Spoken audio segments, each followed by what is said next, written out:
Welcome home. You're beautiful. Ladies and gentlemen, it's episode number 100 of Material Issues. I'm Mark Hershberger, Pop Detective Records. I'm over here in South Jersey on the East Coast where it's a beautiful day, early evening. Joining me as always, my very good friend, the president of the International Pop Overthrow Festival, currently going on in Chicago, Illinois. David Bash, how you doing tonight? I'm good, Mark. How are you? Congratulations on 100 episodes. It's hard to believe. Yeah, likewise. Right back at you. I I know. remember when we talked about this is episode number 20. This is crazy. And look I at remember us. when this was just a twinkle in our eye of an Yeah. idea or Yeah. some kind of mixed metaphor. It's just been a whole lot And of uh, fun. and Yeah. here we are at episode 100. And along the way, of course, we've had some amazing guests. Yeah. And also, of course, the shows that we've done, just you and me, to quote Chicago, have been quite fun as well. And yeah, so I'm here in Chicago doing IPO, and it's been great so far.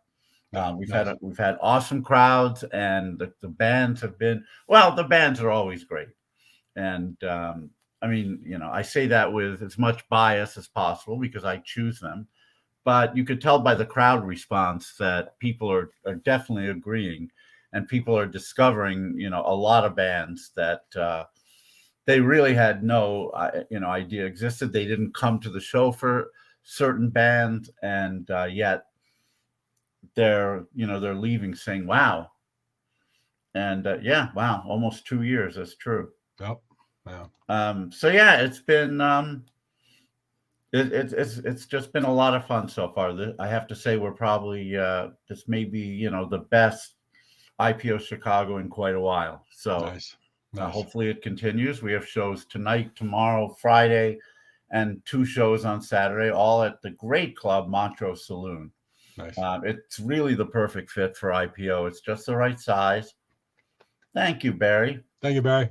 It's just the right size. The owner, Eric Cheel, is a musician, and he knows what musicians like and need, and he's very amenable, and the staff is spot on. Nice. I don't even have to monitor anything because I know A, that they're going to show up on time, and B, that they're going to do a good job. And that's something that I don't get everywhere, and it's very nerve-wracking when you show up at a club and there's no sound engineer or there's no door person, and you don't know when they're going to show up, and people Yeah. leave their posts, and all kinds of stuff, and that does not happen at Montrose. So um, it's been great, and of course I've had time to do some record shopping. Record Store Day happened Yeah, it on did. Saturday when I was already here in Chicago. I'll just talk about a couple of things briefly, and then we'll bring on our guests. But this was, of course, the pièce de résistance of Record Store Day, at least in my opinion, the Nuggets box, which contains the original Nuggets album, and then a planned volume 2 that never happened, Oh, wow. and also extra tracks, of course, all the same really cool 60s pop, garage, psych, um, just all these really really cool American bands on here. And obviously Lenny Kaye deserves a huge kudos uh, for germinating this idea. No, thank you, my friend. Thank Yes, you. whoever's saying that. Yeah. And yeah, it's been this is wonderful. And I know, I saw a lot of posts on Facebook saying that people couldn't get it.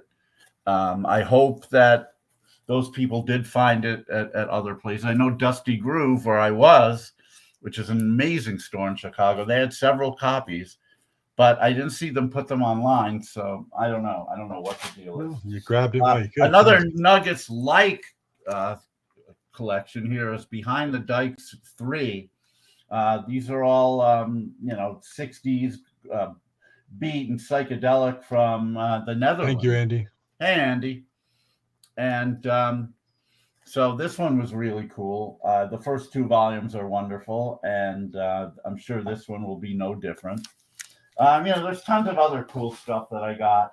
But today I went to a place called Rattleback Records, and I didn't even know about this until about a year ago. But I had no idea that the original title, I suppose, of the Beatles' "Hey Jude" was "The Beatles Again," and there were several early pressings that had that title. And I found one of these in the wild, and I figured, well, I better get it because I've never had it, and it didn't cost that much.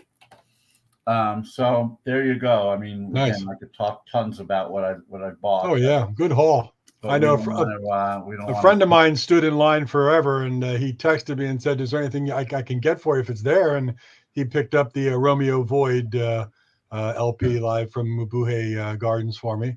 Wow, I have not seen that yet. Yeah, he grabbed that for me, and he grabbed the Haircut 100 live at the Hammersmith Odeon 1982. I don't think I've seen that either. Of course, it's interesting. Most of the stuff that I want isn't really in that much high demand, so I usually don't have to worry about waiting in line, to get the new Busta Rhymes or Taylor Swift or whatever it is that everyone. I had a conversation. I was texting within a thread somewhere, and somebody was like, "Taylor Swift record store day sold out in 15 seconds. What's the matter with people?" And I said, "Well, if you have to ask that, then you're not in the target audience. So don't worry about it. Don't worry about it." But thank you so much, Tim. Thank you, Tim. Yeah, John. Oh, there you go. Yeah, it's really interesting going to record stores on record store day. It's like shooting at a dartboard. I mean, some stores will have like 6 or something, and the next one will not have even ordered it.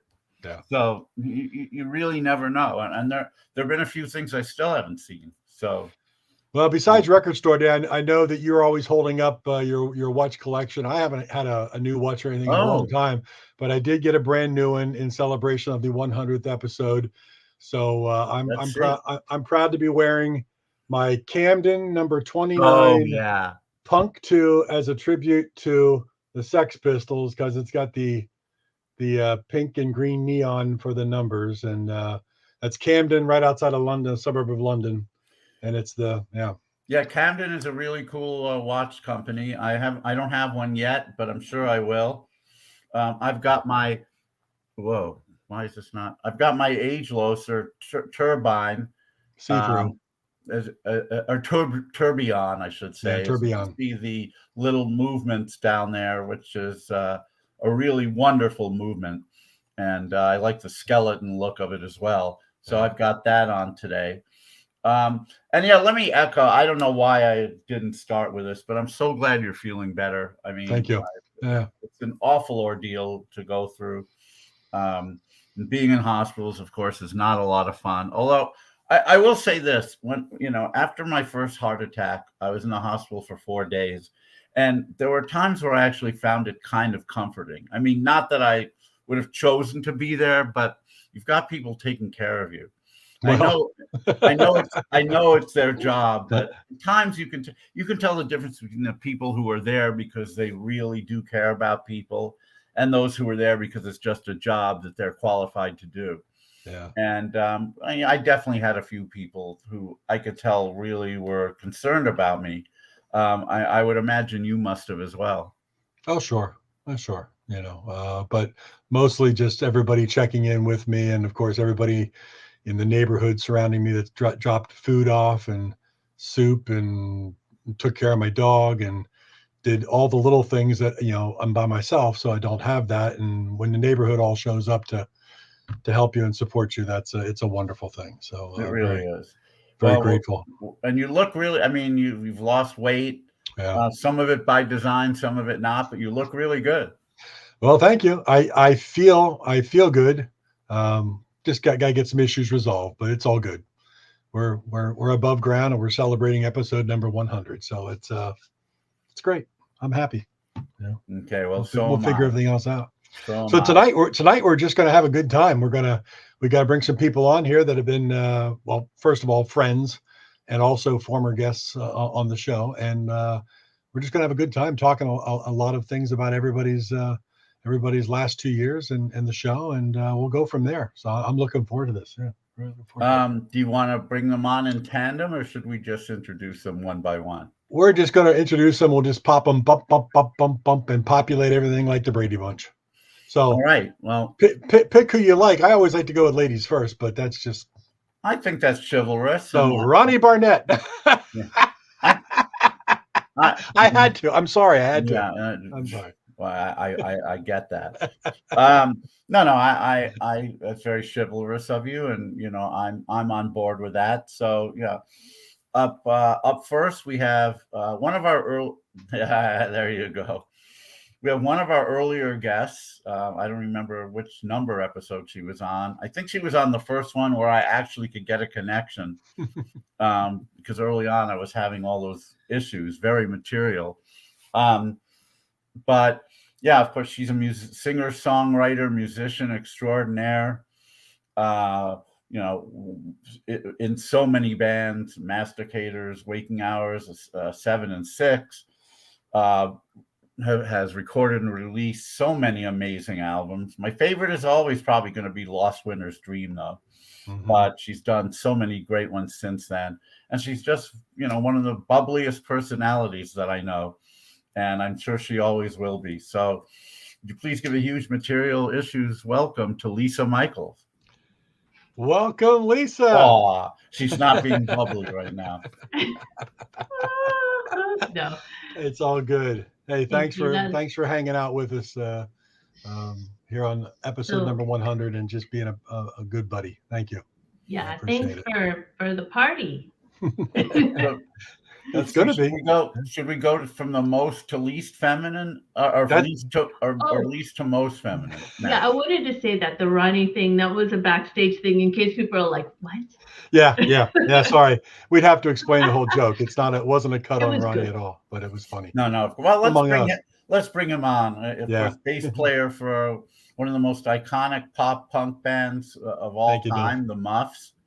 Really good guy, huge record collector, works at an amazing record store called Record Surplus. I really only go there, though, to see him. No, they've got good stuff. I buy from them a lot. But yeah, he was, we had him as a guest probably within the first 20 episodes, I guess. I'm not sure, but I really should have tallied this, but I didn't. But anyway, he's a great guy, and we're so glad to have him here. Mr. Ronnie Barnett. Come on. Hey, everybody. Greetings to everybody except you, Mark. For that one.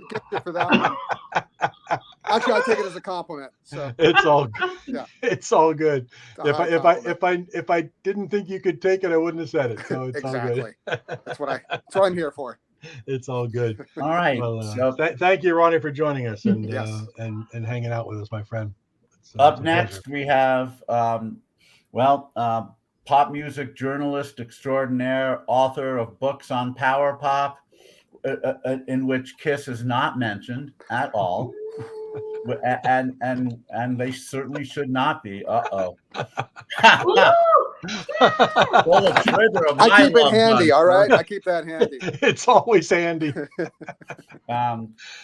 He's written books on power pop and the Beatles. He still writes a column for Goldmine magazine, and he's a great drummer. Something I didn't even know. The first several years I knew him, I had no idea that he was a drummer. And then he started emerging in all these bands, and now everybody knows. So he's known for so many different things. And just dad number one. Would you please give a huge welcome to Mr. John Borak? John Borak. Hello, Mark, and Lisa, and Ronnie, and David. Thank you. Great to be here. Oh, good to see you, my friend. Thanks for always hanging out. Thanks for subbing for me and for David, and always being available to help us out here. Material. Sure, a year ago today, you John subbed for me. Well, I have no life, so anytime you need me. I know. You text me that every day. Again, I have no life. If you need me, and it's fine. It's or Mark, if you need any medical attention, just call me. Which I probably trust you more than the doctors. Yeah, I'm just a stone's throw from you. All right. Oh boy. And, up next, we have the main man of the most iconic pop music label ever, Not Lame, not only great label, but an amazing mail order company. He turned so many of us on to during the power pop renaissance of the mid to late 90s. It was this gentleman who turned us on to so many different acts via his catalog, and continued to release great stuff. After he ended Not Lame, he started Pop Geek Heaven and did a lot of the same things. And he still has his hand in all kinds of things, music, and is probably one of the best public speakers that I've ever met.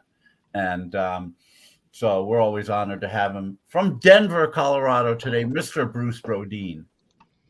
There he is, Bruce Best Brodeen. public speakers. You're an amazing public speaker. Jesus Christi! Oh, the pressure, man! Oh, man! Yeah, say something wise and knowledgeable. Oh, Quick. I actually wise and knowledgeable. I got it for you. Kiss's "Nothing to Lose" is archetypal power pop. That's one of the greatest hooks ever. It's like, I mean, Yes, you gotta be Bruce. kidding. Ronnie, right? Absolutely, Bruce. We got a lot in common, Bruce. We're gonna have to. Nothing. I mean, that chorus. You've got to be kidding. It is so power pop. Can We we? could all do that chorus together right now. Yeah, David. yeah. No. Start us off. And Ronnie, you work at Okay. Record Surplus. That was one of I my do. favorite hangs in the late 80s and early 90s when I was living in LA. Oh yeah. I went down there all the time. And I can explain Record Store Day to you all, David, if you wish, how it works. Yeah. Yeah, please do. I'll let you bring everybody on now. How many do we have left now, Mark? Well, just this guy that roadied for a few. I think he roadied for the Bay City Rollers or something. I'm not sure, but Doesn't he wish? yeah. Wow. But one of our great guests that we had early in the year that everybody talked about, just the sense of humor, the knowledge, the people he's worked with, absolutely fascinating stories throughout many years in the industry. Continue, David. And don't forget Raging Peter. No, he's not.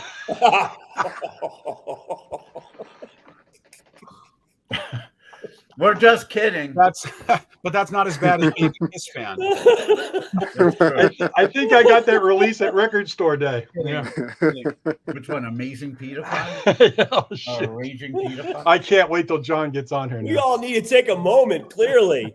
Oh, man. No, well, but seriously, the man has always been good with the ladies, and they can't resist him. So would you please give a huge Material Issues welcome to Mr. John Kirby. John, if you were here, I would kiss you on the lips for atonement for the sins of the host.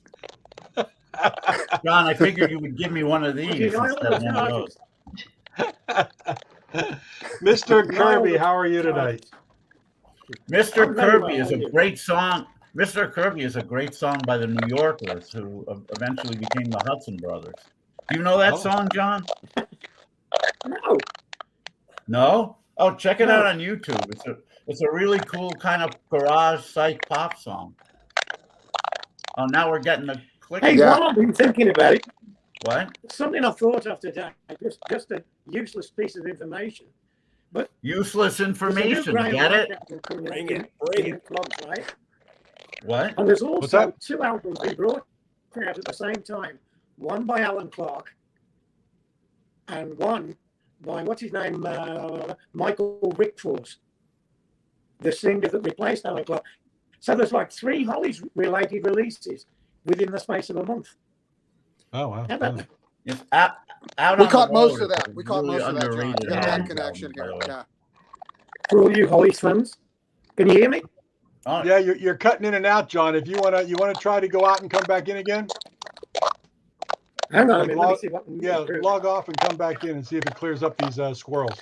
All right. I'll come in again, like the Spanish Inquisition. No. That sounds like it's from the nest of the growing organism on aliens on the spaceship. Just some sort of animal. Just ready to chomp. Well, Isn't that funny? I don't know what it's something on Kirby's end there. Yeah. Well, David can reintroduce him at least. There right? we go. Without the pedophile? He's still on, right? Yeah, he needs to get off. She should, log him off. David, give him the axe, Mark, and then he'll come back. Camera doesn't count as logging off. There you go. Yeah, there There it he is. goes. Okay. All right, he'll come back. Well, anyway, everybody, thank you so much for joining us here on episode number 100. As I said earlier, not only are you all very good friends, but you were very good guests, and we do appreciate it. It's absolutely crazy talking about the fact that we've done 100 of these things now, and it's gone by like that. And my gosh, all the guests we've had on, it's just kind of been mind blowing. And I've really had a great time with the whole thing, and I hope we can keep it going for as long as and we when can. we started it, we really didn't have any idea we were going to have guests at all. It was just something we talked about after the second episode, I think, and it just bloomed from there. And it started off with Sal Maida. He was guest number 1. Sparks and milk and cookies and all that kind of stuff, and we thought, that was fun. He was a fun interview. Maybe we should try to get somebody. Hey. Hey, Dolph. Yeah, he's Dolph got a Cheney, great who will be book, too. Sal's biography is a real fun read. It is, Yeah. Especially Ladies and gentlemen, I'm just popping up here to say, Jeremy Morris. Oh, there's Jeremy. Made it back. And I don't think you're clicking anymore. And I Jeremy, think it was Kirby. You have a holy glow behind you. Yes, and I also have You're basking in the glory. Oh. You could see my friend. Ah, yes. Yes, he's here too. Jeremy always has a holy glow. That cat's around like him. a puppy. It's a cat. Yeah, but it's big like a puppy dog. Yeah, he's 17 years old and he's 20 pounds. Wow. Good living, baby. Yeah. Good living All he in the does is Morris ask for household. food. No, we were L-I-V-I-N from Dazed and Confused, my favorite movie. Well, we were just talking, Jeremy. Ronnie, tell us how a record store day works. Oh yeah, I just want to say, like, of course, all stores don't order everything. There's like 300 titles. They're expensive. I mean, you think they're expensive over the counter. They're expensive at cost too. And if somebody doesn't buy something that we paid $30 cost to, anyway, there's that. But there's also the fact that, look, we ordered 5 Nuggets box sets, got none. We ordered 10 Warren Zevrons, got none. So there's that factor too. You just don't get everything. There was an Eric Carr release, as you probably know, Bruce. Vinyl and CD. Didn't get any. Those things are going for like $150 now. Wow. The Taylor Swift was an edition of 75,000. So that's why all of us stores got like 30 or 100. And look, we sold them all. The Swifties, they camped out. They make arts and crafts in line, by the way, you guys. I didn't know this. Like, they set up tables, they made bracelets. It's adorable. Let's face it. Ronnie, were all the people in line for the Eric Carr album? Were they all spitting up blood in line? Wow. Me and Just a Bruce question. might need to take this to another.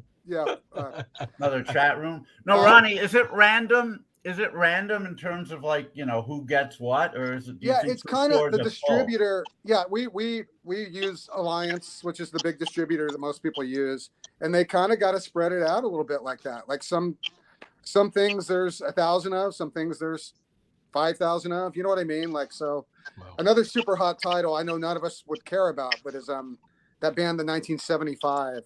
Yeah, and there were 2,500 of them, and we got one. They're selling for $200 immediately. That's just the way it is, I guess, to be fair. And that's another problem that I wanted to address, because I remember posting this on Facebook. And you may know, you probably get an inkling of when this is happening and when it isn't. The people who come in just buying things just to put them on eBay and jack up the prices. I mean, doesn't that seem like an awful thing?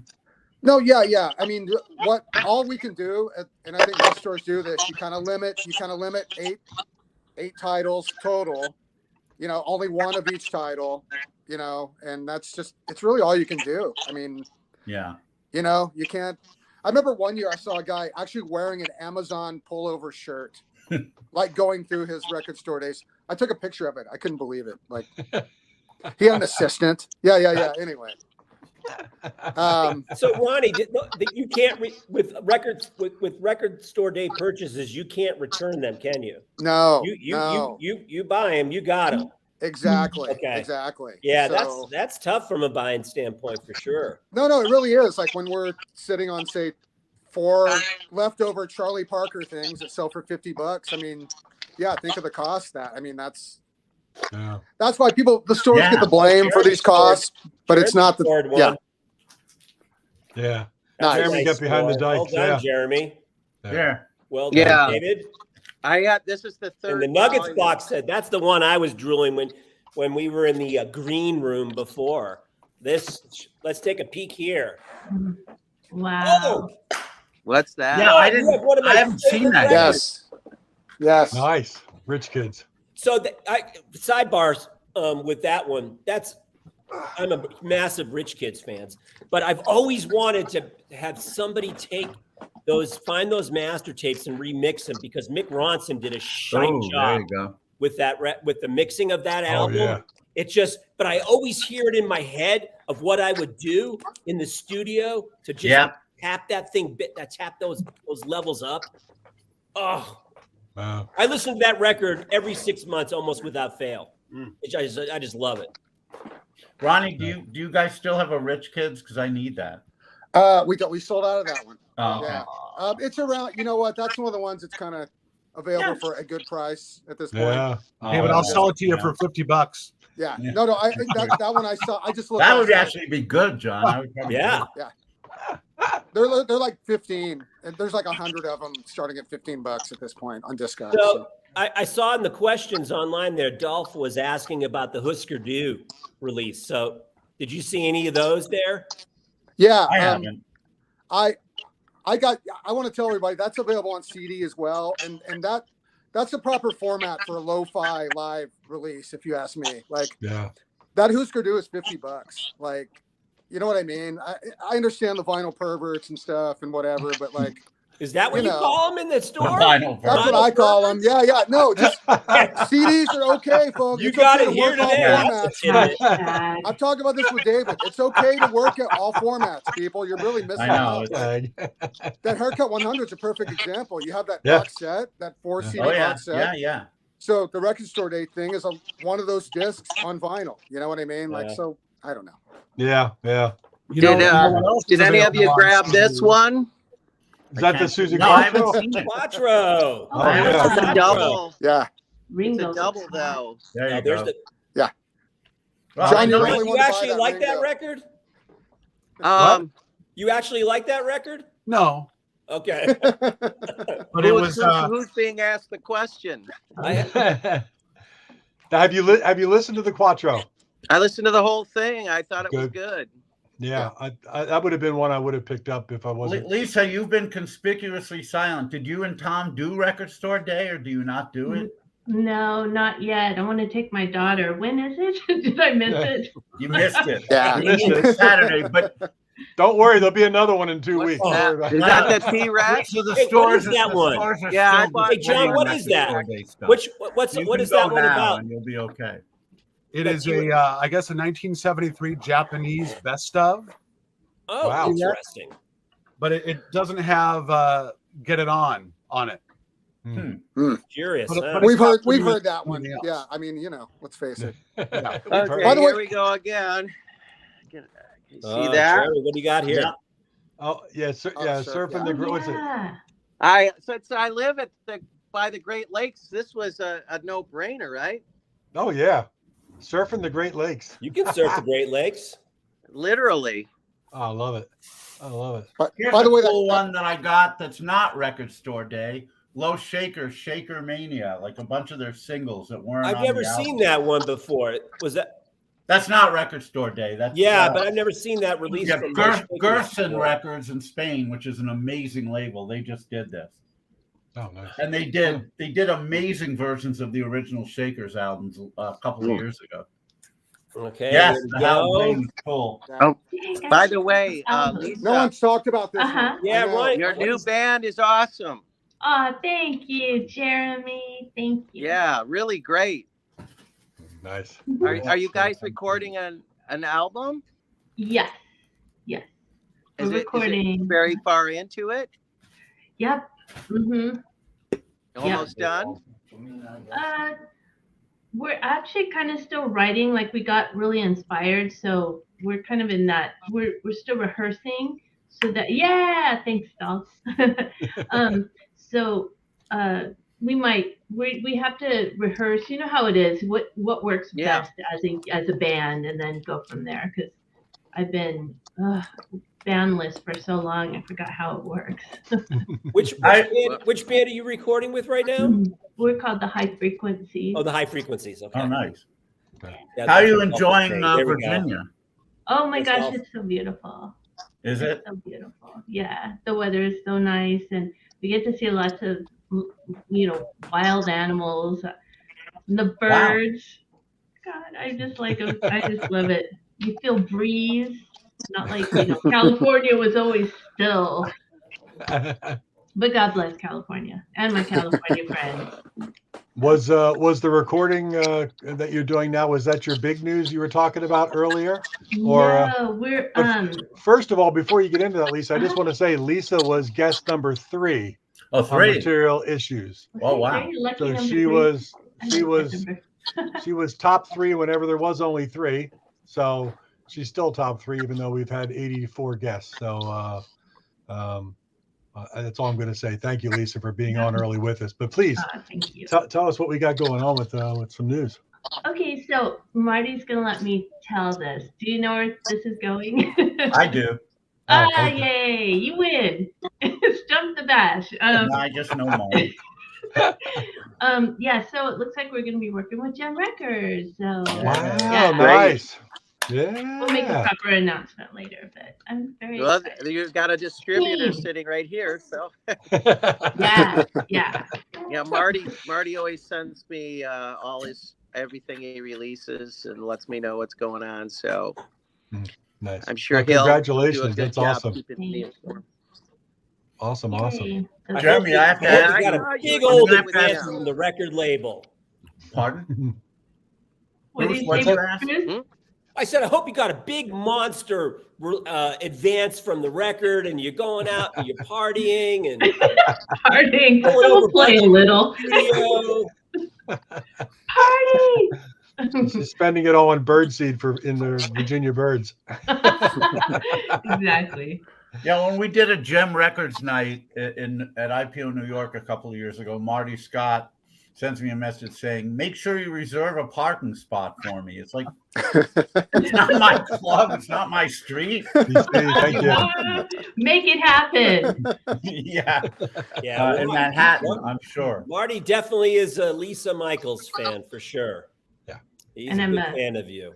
I happen to be a Marty fan, so. And as, of course, all of us are. I can't believe I go back with so many of you now 30 years with David and John in particular, but everybody here at least 25 years. It's just crazy to me. Yeah.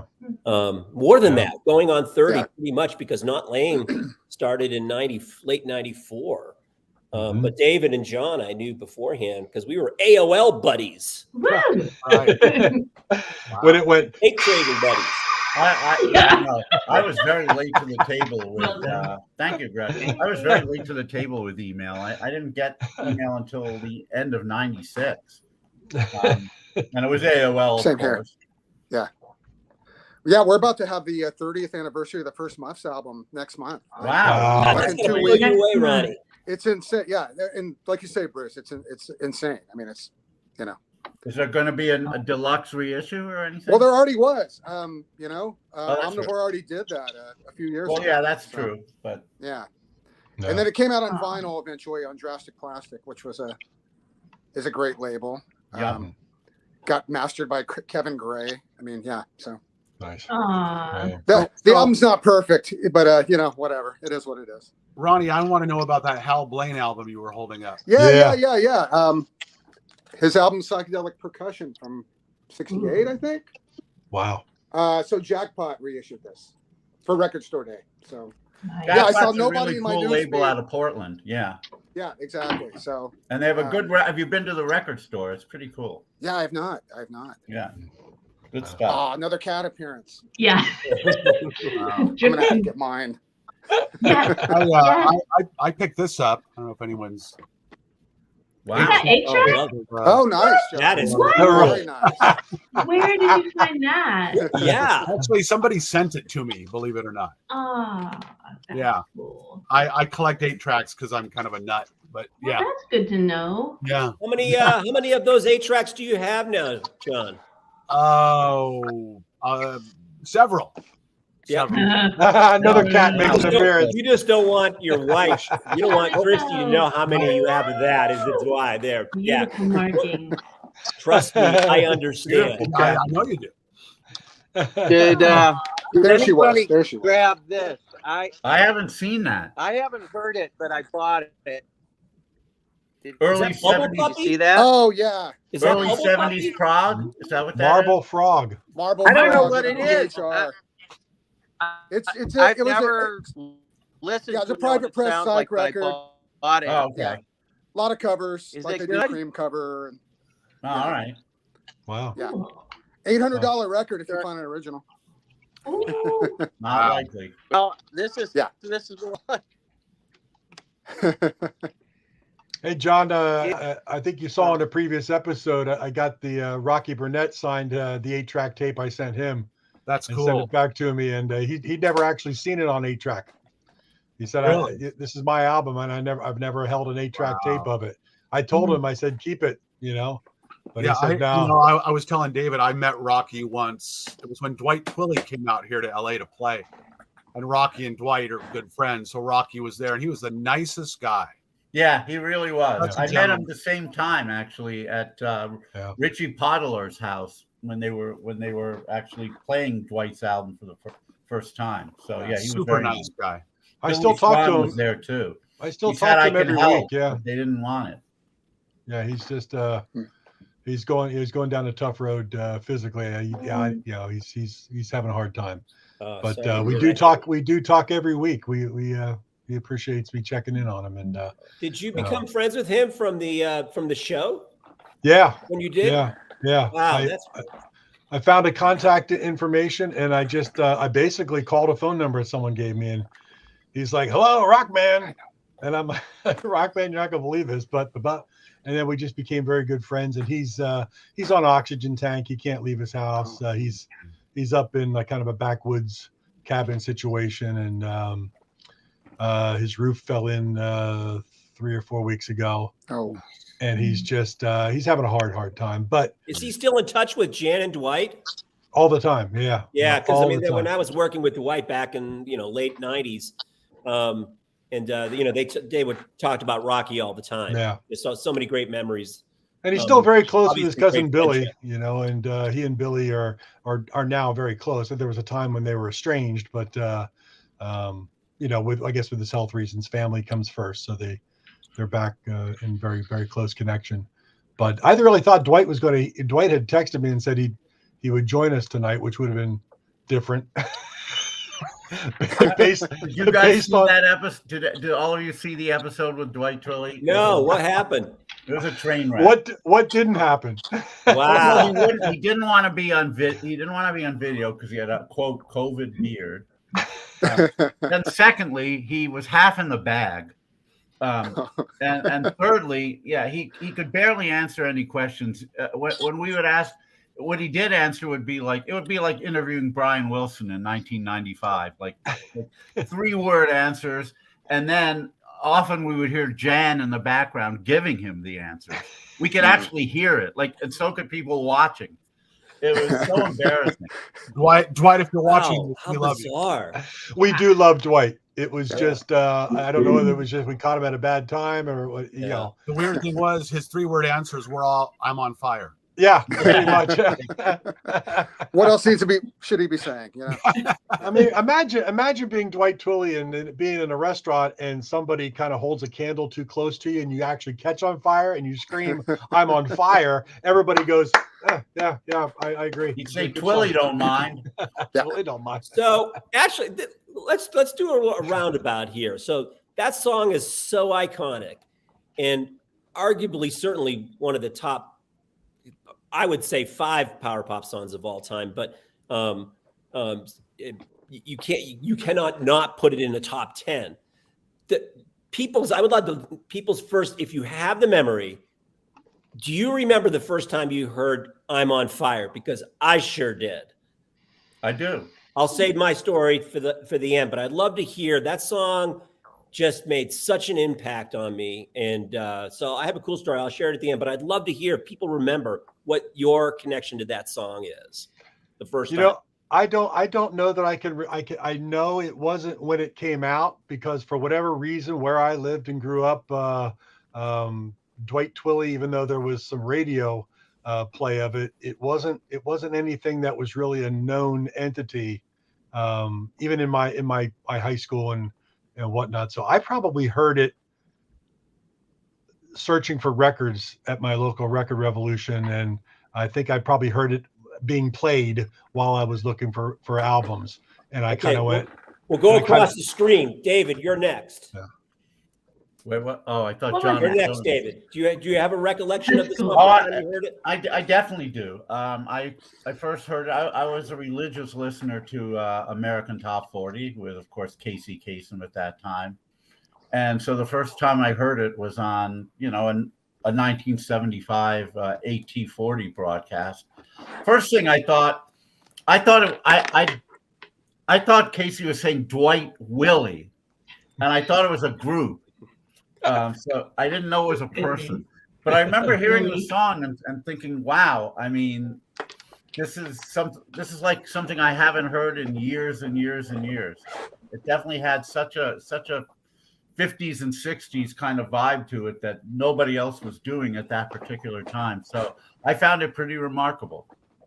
Yeah. All right, Lisa, you're up next. I'm gonna have to pass on this one. Don't remember. I do not remember. Okay, I can't. Lonnie, I want to hear this song. Okay. Yeah, well, that I remember, to quote him. First off, I was like 10 when that song came out. Okay. Yeah. No, I got to say, I read about Dwight Twilley. I was reading magazines, Cream and all the mags, and the first time I heard Dwight Twilley was the Twilley album, because that's the first one I bought, and I was reading about him. But I don't have a great "I'm on Fire" story, but I have a good Dwight Twilley story, if I may. Yes. This is my favorite Twilley quote.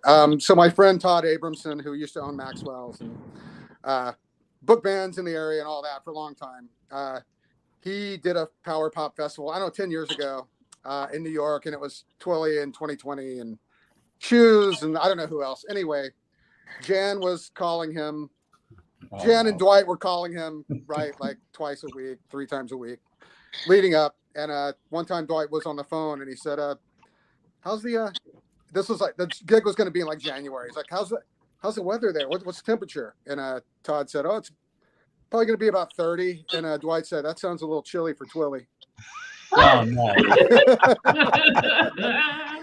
Which I'm sure he says all the time, but I never heard that. So. I'm gonna start using that.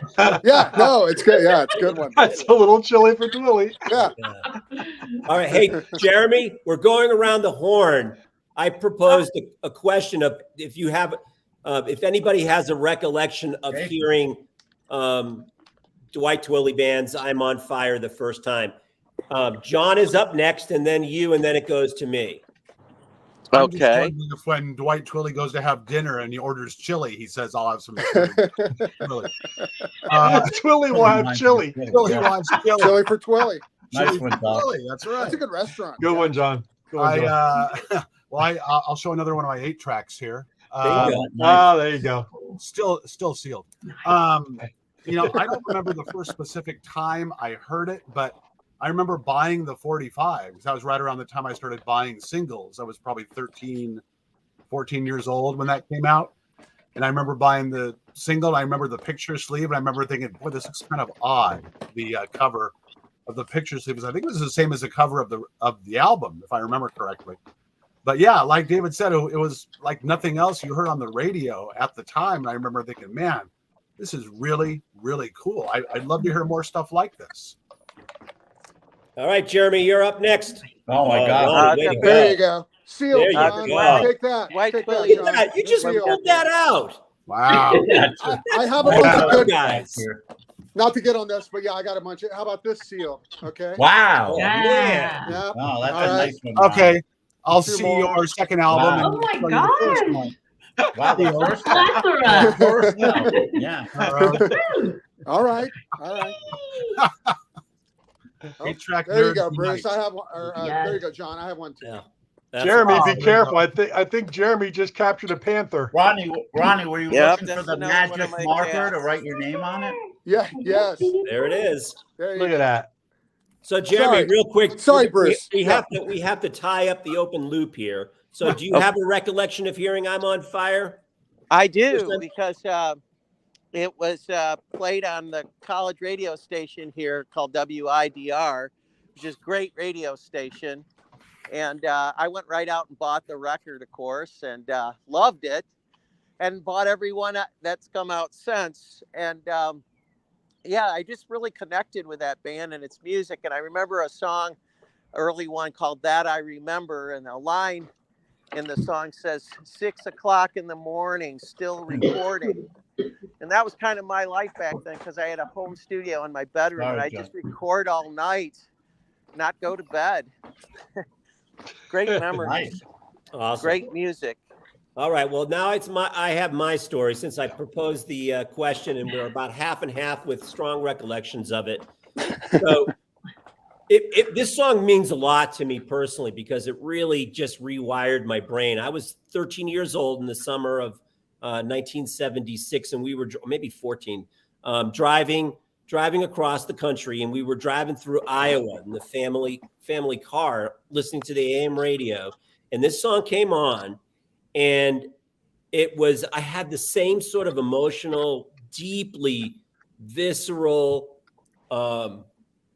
DNA manipulating, changing, rewiring of my music loving soul at that time, that was just like hearing "Get It On" for the first time, and "I Want to Be Your Dog" the year before, and this song.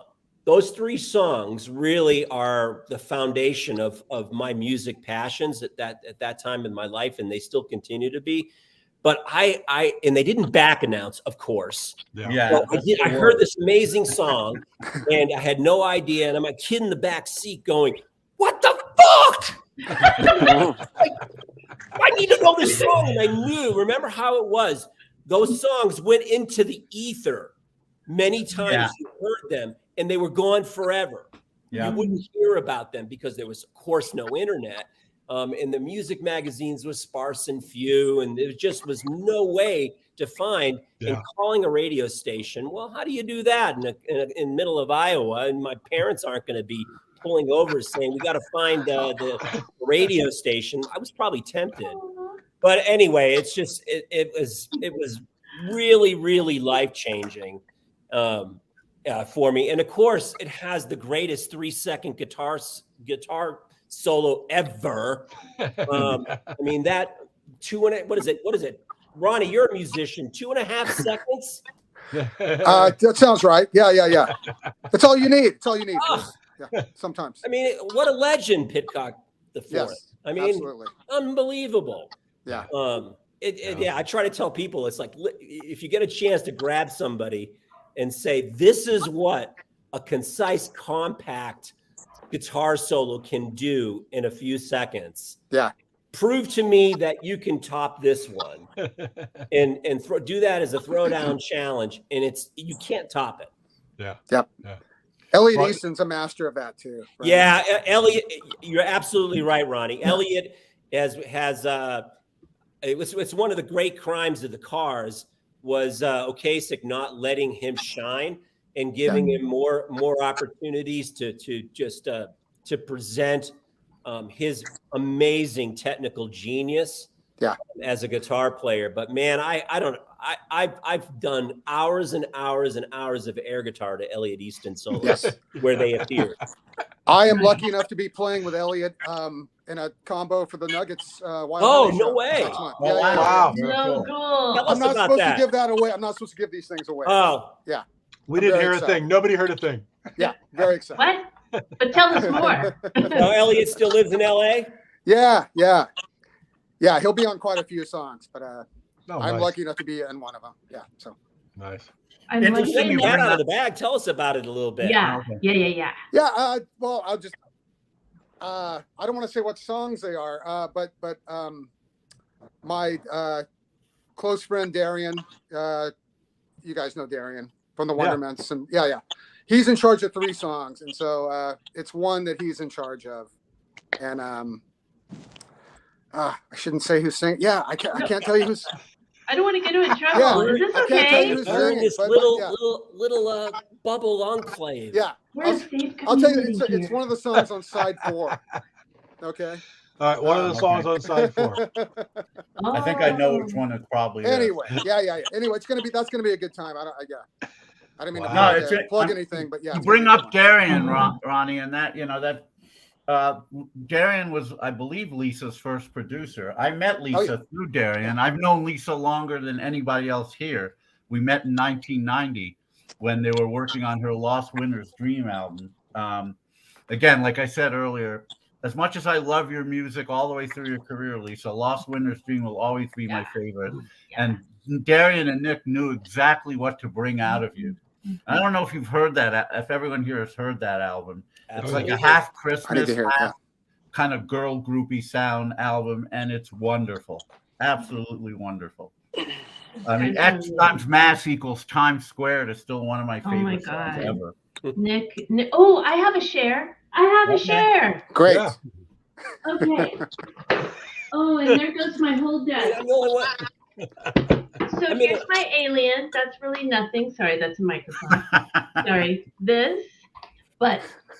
This is something that Nick painted for me, you guys. Aw. Oh, wow. It's called, I should know this. I have to read the back. Oh my God. I'm so happy with this. It's the eye of something. When was it? Hold on real quick. It's from 89. Oh, the calm eye. Oh, wow. The calm eye. Wonderful. Nice. There's something math about it if Nick gave it to you. Something math Aw. related. It's No beautiful. one's seen that ever. You guys are the only ones. Yay, I got Wow. to bring something.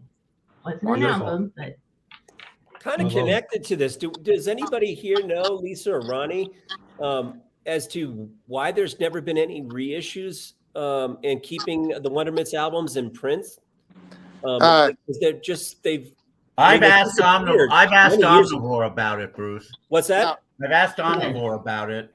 There was some interest at some point. It may be a rights issue, though. Now, you want me to take this? Yeah. Yeah, if you know, yeah. I do know. Yeah. No, Darian has the rights to them and wants to get them out. Oh, He wants to do them right, and it's going to take a while. That's all.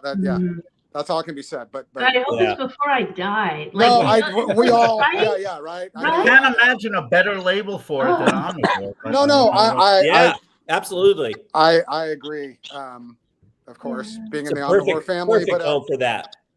yeah, I think, yeah, he just wants to make sure that it's done as he wants to do it, and there's another project that needs to come out before that. I shouldn't be, I shouldn't comment No, on that. that's good. Well, I mean, But wait, yeah. I don't think it would be hard to do, I guess, because of Brian's involvement. But those the cassettes, the bundle of colored cassettes would be great to have, available digitally or whatever to keep. Because so many of us, back in the day in the early '90s, we found those tapes and they were revelatory. Yeah, That's People like us. That's actually how I met David.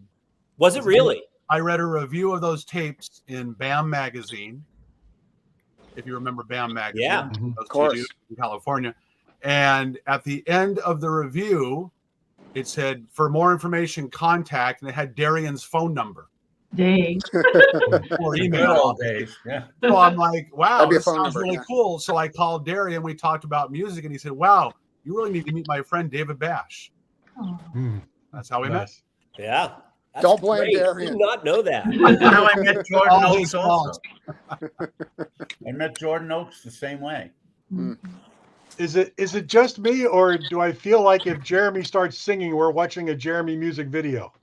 Yes. Yeah, he's outside. You're outside, Jeremy. I What's went going on? outside because it kept shutting off inside. So this is my Yeah, but it's just so like indie. Yeah. it's an Yeah. indie Yeah. rock video. It's an indie rock video. Yeah. Jeremy Black is Panther. he's In the outstanding making. in his field.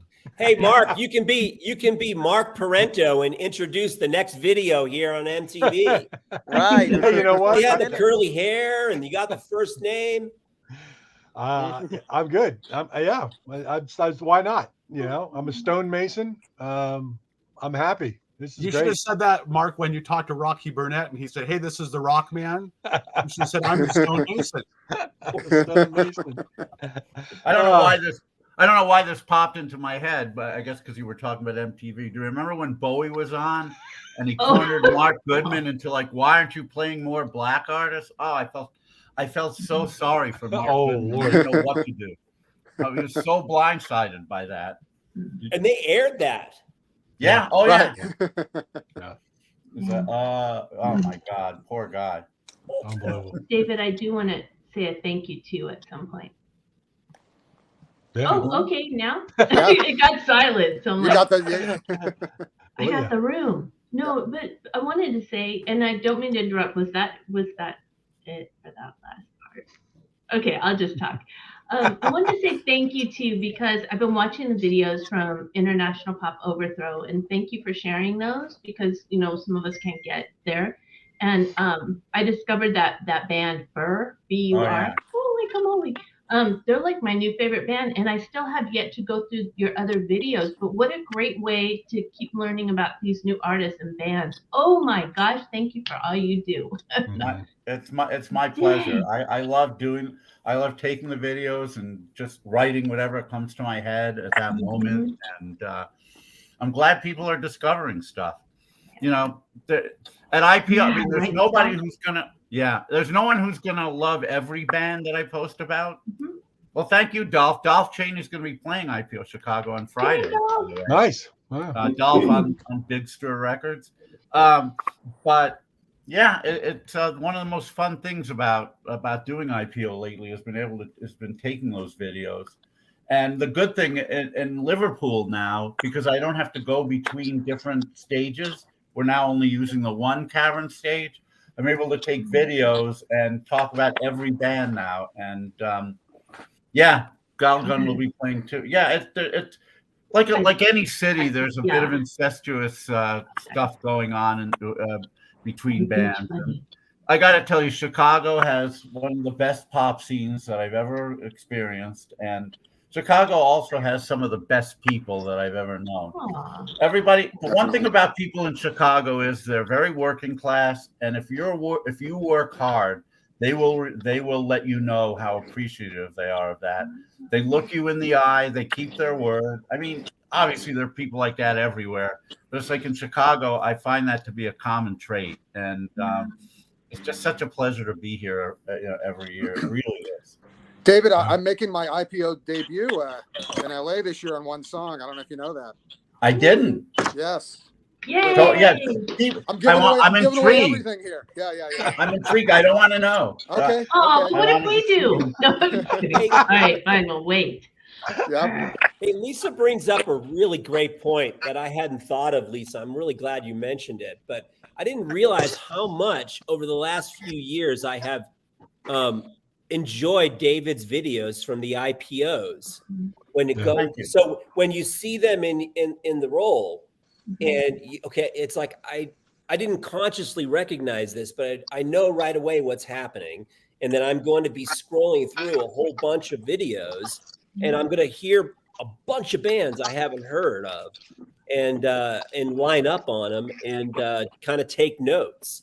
Yeah. So Thank you, David, and thank you, Lisa, for mentioning that. I'm gonna get in there and check out the Chicago ones. Tell that to my the last couple of 1,500 years. Tell that to my 1,500 friends who've unfollowed me because they don't want to see all those videos in a row. Don't talk about me like I'm not here, Dave. I'm right here. Just kidding. Wait, but you're playing well what? timed. 1,500. The number's gone down. Yeah. Sorry. I know. Oh, well, good. I'm glad some people are coming back. Like, come on, guys. Wait, Ronnie, you can't give away what you're. I can, but David didn't want me Oh, to. that's right. You're the reason. You guys want to talk privately about it? Go ahead. I want to be surprised. No, okay. I really, honestly, I can't figure out who it is. So yeah. Oh, we got to do stump the batch for that one. Oh yeah, there we go. I'll tell you later. I'll tell you later, Lisa. Okay. Yay. Yeah, we'll have a second show tonight without David at 8 o'clock. So we'll talk about all the things we can't talk about. Well, there's a lot of when it has to do with me. There's a lot that I can't hear. So please. What was I going to? All right. Well, I think it's time we talk about the elephant in the room. We're all thinking it. Boston, power pop or not? No, but I mean, Rock and Roll Band is kind of a power pop song, right? I think they have a lot of tracks that are almost, but yeah, Rock and Roll Band would be the one that could have been off of like a Rock and Roll Band would be kind of like on the Raspberries, like a Latter Day Raspberries kind of track. Yes. Kind of like that. Yeah. That could have fit right on next to Play On. Like Play On into Rock and Roll Band. Yeah. That would have fit. For me, it would be Something About You. I think that's probably the most power pop. But no, I mean, it's not that Boston's power pop songs don't have those kind of melody. It's the production and the way Brad Delp sings that makes it not power pop at all for me. I don't know what other people think. No, it's not power pop. I mean, a man I'll never be could be kind of a power poppy ballad. Power pop ballad.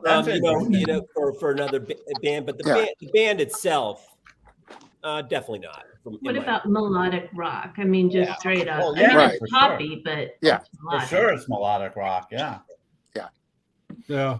My brother was adamant that they were power pop, and he brought that up and some of the power pop Facebook groups and got lambasted.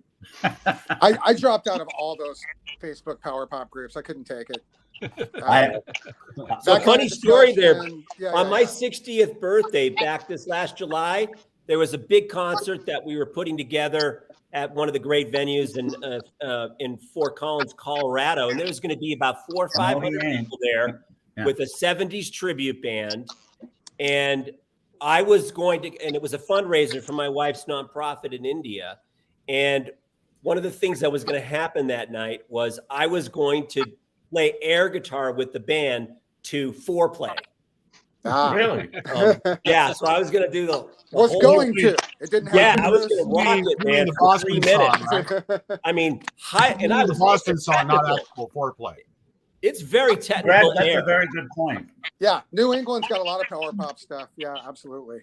Yeah. Was their first album produced by Gene Simmons or Paul Stanley? He produced like 2 songs. He didn't produce the whole album. Yeah, he just had his name on there. Good one, David. Good one. Which of course means that Kiss is power pop. Yeah. Oh boy, back to that.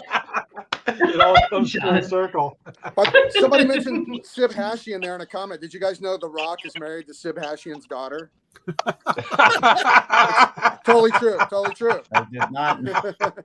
I did not. I'm here to teach you. Okay, well, if we're going to go there, did you know that John Sebastian's godmother was Vivian Vance from I Love Lucy? Whoa. Wow. I did not.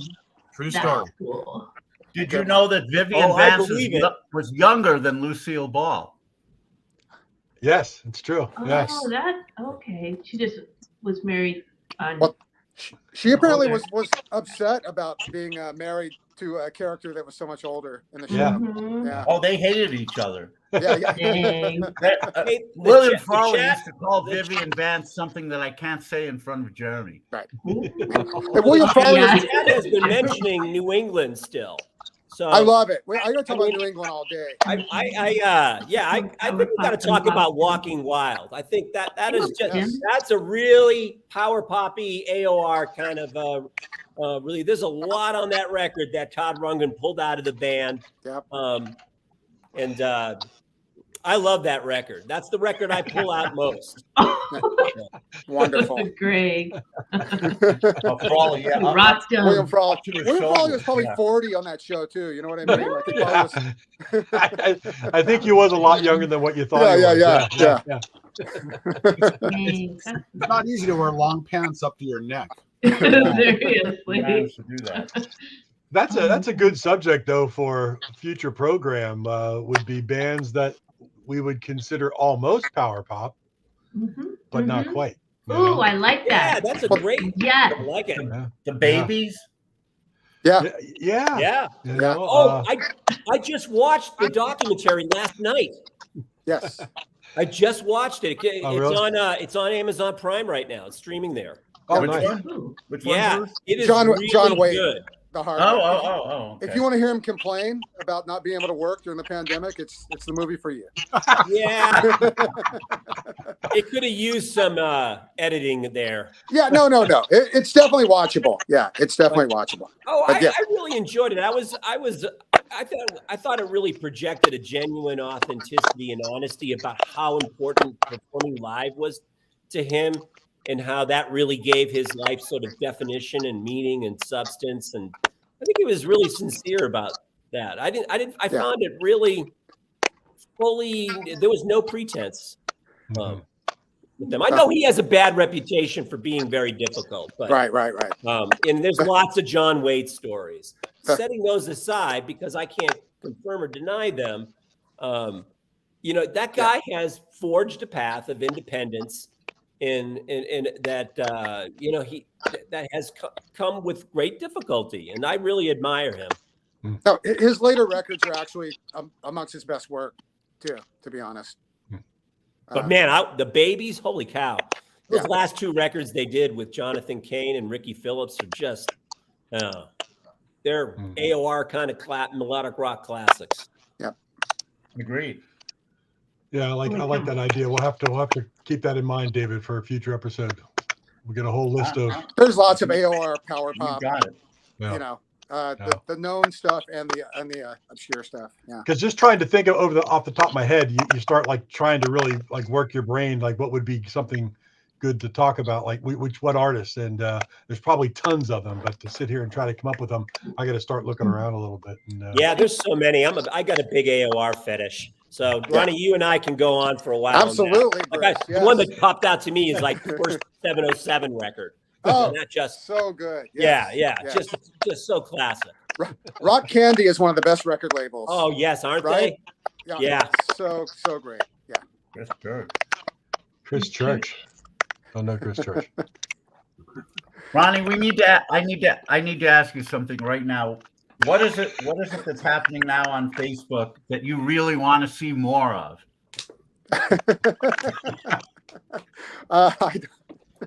I got no answer for it. That I want to see more of. I don't. More record store day purchase posts. More pictures of everybody's food, please. I think I speak for Oh, everybody. I have those. I have No, those. I'm just I'll kidding. make Yeah. sure to Yeah, tag you on Lisa, you- every single one. You and Tom are great with that. I know but Ronnie, we made magnets out of ours. There was a purpose. Oh, Yeah. We sold all two. And that's all factual, which is really Wow. sad. Seeing open wounds on Facebook is always. Oh, fun. that's. Yeah. Thank you. Oh, Josh. I've seen a couple. I'm like, seriously, yeah. I posted about that recently. Yeah, like even X-rays. Like I don't. It's very Seriously? jarring. It's very jarring. Right. People put, And then they always crop them so they're really big, like a scar. You know what I mean? Like, please put it in the comments. Warn everybody. Right. That's Like, we actually feel great. for you. We wish you well. Yeah. But yeah, don't. There you you go. know. That's what Ronnie would like to see more. You That's can right. make No. the post and but put the picture in the comments. I Not made in the post, and everybody puts their injury photos in the thing, and I delete them. Yeah. But anyway, I need those updates on record day. So where do I go for this? I want to be a part of this club. What's Ronnie, it happens twice a year now. yeah. That's been It's always mentioned that. third That's important. A lot of Saturday people in don't know that. April, and then Black Friday is the kind of smaller version. So yeah. I will not remember that. it was confusing during the pandemic because they split the big one into 3. Oh, right. So, Yeah. which meant I had to wake up early 3 months, 2 extra months. Dang. God. Yeah. Really? Though it was a little more manageable though, like as far as the amount of releases, but yeah. So that Nuggets release, Ronnie and David, since you got one of those, that looked really thick when you held it up before, David. So what's in there? So you got the original release. You got the Original release, shelved second volume. The shelved second volume, and just some extra stuff that. So there's Put a bit on three- there. Five records. Five Yeah, records 5 total, records. Bruce, because you have the Yeah. double. The first one's a double, and then the Okay. Wow. Oh man. Oh. I know. I didn't get it. I wasn't able to get it either. Dang. Well, you can get it online for $350 probably, right? Yeah, I don't want it that bad. I think that one's up to Right. 200. That one's up to 200. You'll find it somewhere. Yeah. Dang. My friends, does anybody want to try their luck at my new game I'm calling Who Charted? Who charted with the CH, right? Not That's great. Who Charted? All right. First of all, real quick, we'll do something fun. But can everybody hear this? Is it loud enough? I just want to double check.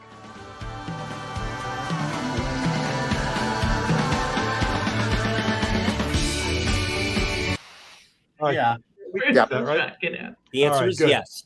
Because the way we play Who Charted is I give you a simple little clue and I play a 1-second clip of this song. And whoever can get it, I don't know, wins the day. How do we determine who's first? You put up your fist? Or Yeah, what's put it up your do? fist, and if I see you, I'll call on you first. If not, Peace I'll just call on Bruce or Ronnie because they're probably sign. All right, ladies and gentlemen, here's the very first attempt at Who Charted. This song peaked at number 6 in the UK singles chart. Members of the band included Nigel Olsson. Here's the clip.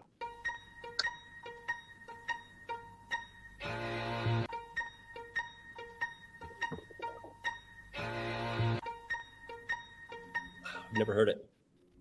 I've never heard it before. I don't know. No. John Bork, we'll give it a try. that's Lick It Up by Kiss, isn't it? Yes. Thank you.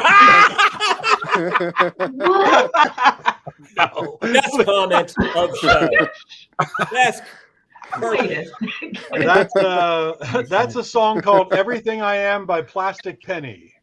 Oh, wow. Okay. Wow. All right, I'm going to give you a little easier. Know that. I have those records, but I don't know the song that well. So. All right, this song reached number 1 on the Billboard Hot 100 charts in 1968, written by Tom T. Hall.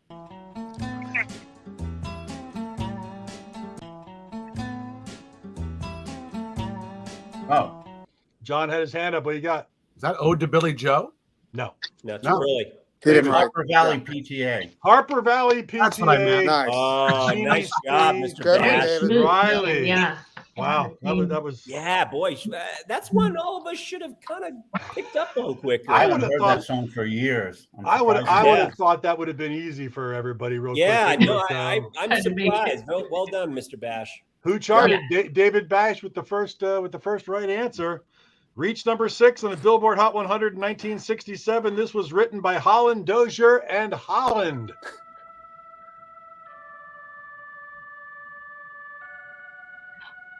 Lisa.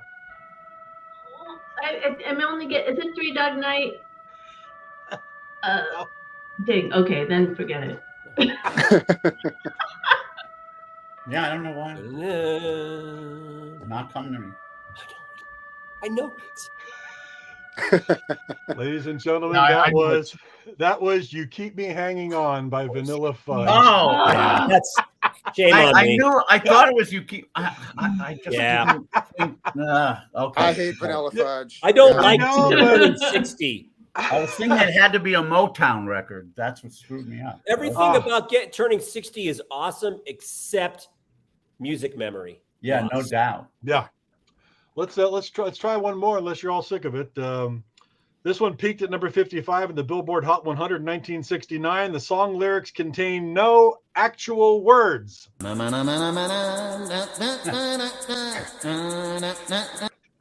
With David, Sweden, heaven, and hell, mana. But who's the artist? Sweden, heaven, and hell soundtrack.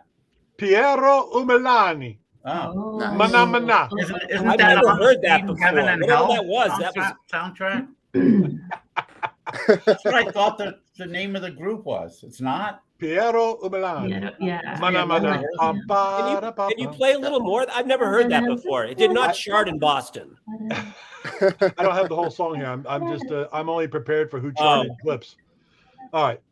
Someone's got to get this one. Peaked at number 57 on the Billboard Hot 100 in 1967. This song was originally written for Lawrence Welk.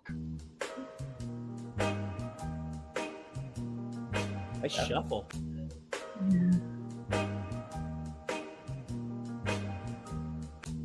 57. John? I dig it. I've never heard it before. It's not Tiny Bubbles, is it? Tiny bubbles in the wine. Wow. Don Ho. Don Ho. Really? Oh, Wow. nice. That was Nice. 67?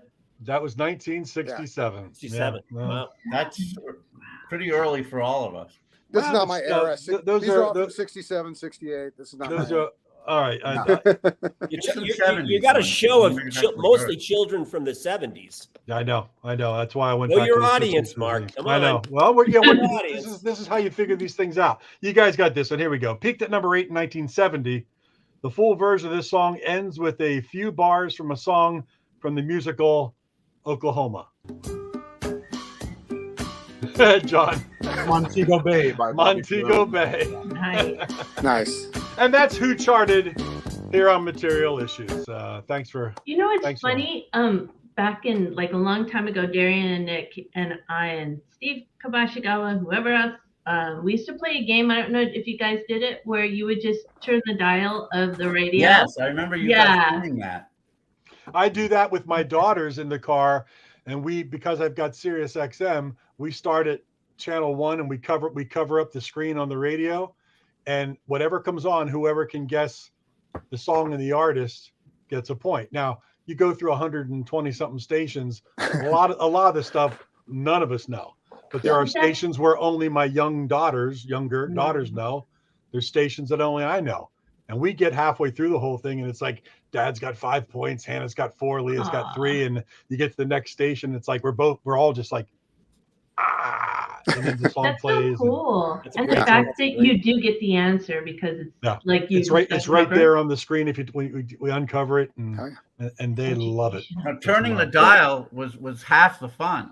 I discovered American Top 40 in November of '72 by just turning the FM dial and hearing a song that you might know called "All the Young Dudes."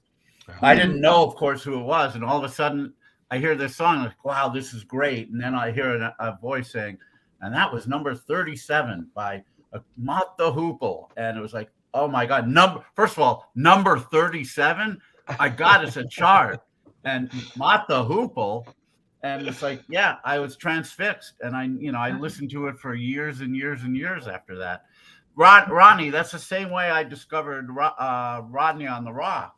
I moved out to California in May of '82, and a few months later, I was turning the dial, and I hear "With a Cantaloupe Girlfriend" by 3 o'clock.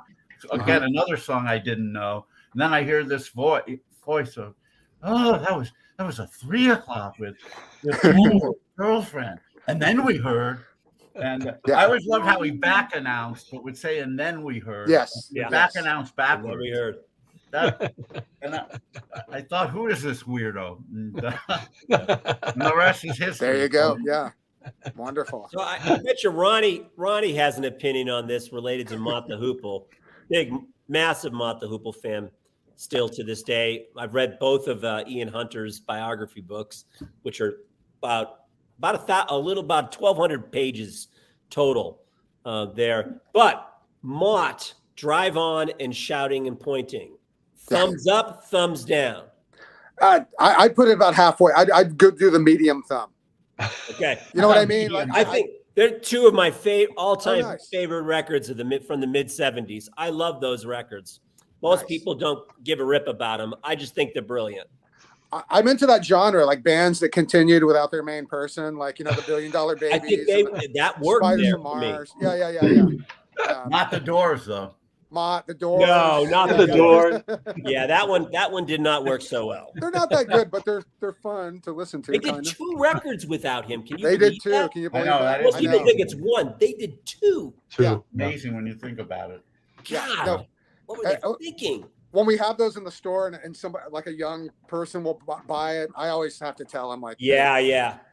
he's not on this. Yeah, because they don't know. It says the Doors. You know what I mean? Yeah. Yeah. Yeah, you, Ronnie. I wish somebody told me that in 1975. Yeah, because they were available, right, Bruce? Like they were Yeah, in the store they were for all cheap. over the place. Yeah. They're all over the place. That was the year I discovered used record stores in Boston. So I was buying up all kinds of crazy stuff. And then the cutout bins were amazing then, right? Like, oh my God, that's where those records were. You know what I mean? Like, yeah. So. 3 for $1. Yep. Oh, yeah. Exactly. I found all kinds of very obscure 60s stuff that way, which now is going for 3 figures. So, Yep. Yeah. Introducing the Beatles was a mainstay of the cutout bins, right? The bootleg VJ. Oh, was it? Versions. Oh yeah. Okay. That's one of the worst parts of my job is figuring out which ones are legit of that record, you know, because there's so many like bootleggy repressings of it. People think that they're worth money. And Are you the main buyer there, Ronnie, or how many are there? No, I mean we're a small store relatively, so you know we have a staff of like 7, and then you know I've been there a while. I'm one of the there's 3 of us that do the buying. I'm one of them. That's on it was on Pico back in the days. It was on Pico near Barrington. We moved almost 13 years ago. The owner of the building died. Children took over, sold the building. You know, the same story. Yeah. You know, that original location was the original Rhino warehouse. So if you see old Rhino records with a Pico address, that was the address. I did not know that. Yeah. Cool. That was Record Surplus building. So cool. Record Surplus started in '85, and it was just kind of that top, what was known as the attic that you probably knew. But I was going to say that second floor that was up there. That was actually no, I'm wrong. There was a business making hats up there and probably T-shirts too.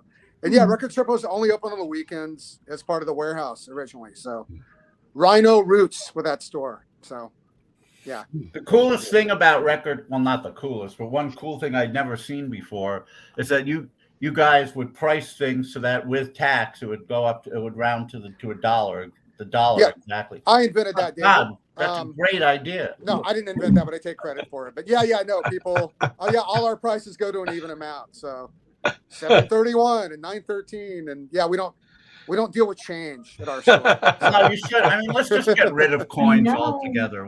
They're just a nuisance, really. Right. We don't deal with change. Yeah. Charge everything, round it up or down to the nearest dollar. Yeah. What a blast. This has been a lot of fun. Holy cow. Yeah, I got to stump the bash here before we the Lakers game is about to start, you guys. So okay. But all right, David, I'm going to throw you a real softball here. Nope. Name the Kiss guitarist who played on one record. Bob Cooley. And only played 2.5 shows live with them. No, this if it's is about Kiss, I'm not going to know. 2.5 shows live. Come on, John.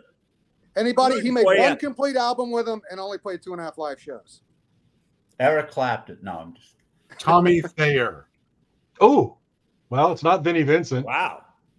Tommy Thayer's played every show for the last 20 years. How the hell would I know? I don't know.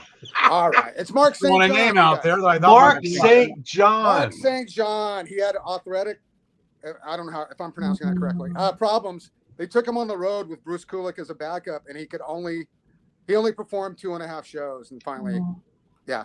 I think it's But because he realized he was on stage with Paul Stanley and Gene Simmons, and then he left. Nice job. Now name the album. Maybe you What know album did he this, play on, Ronnie. David? What Ronnie, album did he play on, David? Huh? Look it up. Creatures of the Night. Wait, Look what it are up you as asking? closest. Yeah, what album did Mark St. Oh, John I play? don't know. Animal Eyes, you guys. Ronnie, The second of the Skin Years albums. Okay, Ronnie, go ahead. do you know why? Do you know why the Chelsea album has never been reissued on CD? That's a good question. No, that Chelsea, for those who don't know, Peter Criss was in that group before Kiss. It's on London Records, right? Decca. Decca, I'm sorry. Maybe Decca. London in the UK. I don't know. But Yeah, it was on it's Decca Decca. here. It's Decca. There's I a knew that great sounded wrong. song on it called Silver Lining. Yeah, John Cale plays on that record. Yep, I It's think never you been need to, Mark, reissued. It's amazing. Yeah, Mark, no. you need to change the title of this and have Ronnie ask David all Kiss questions. Kiss the bash. Yeah, I got Kiss it. the bash. Kiss the That's bash. Here's a 0. That's what I get. Nice. Kiss my bash is even You know, better. You gotta kiss You know, the David, bash. I wonder if when Kiss got big, they might have bought the rights to that, like they did with the Wicked Lester record. Oh yeah. You know what I That could be. mean? Like Kiss bought the rights so that it would never get reissued, and that's never got a proper issue either. So No, it hasn't. what But YouTube's Chelsea is for. weird. It's weird. That yeah. Do you get Chelsea records coming into the store at all? Probably not much. No, not too. I mean, look, in this day and age, everything records are scarce now. Like it's not that we get excited when a Deja Vu comes over the counter. It's exciting. You know what I mean? Like it's and then it sells for $40. Like it's not. You know what I mean? It's, wow. Yeah. So when people come in and say they just got a record player, I'm like, in my head, I'm like, I'm sorry, you're too late. Like it's like, You're too late. yeah. I mean, records are rare now. what? I'm just curious. What are you buying? A classic used copy from the mid '70s of Deja Vu.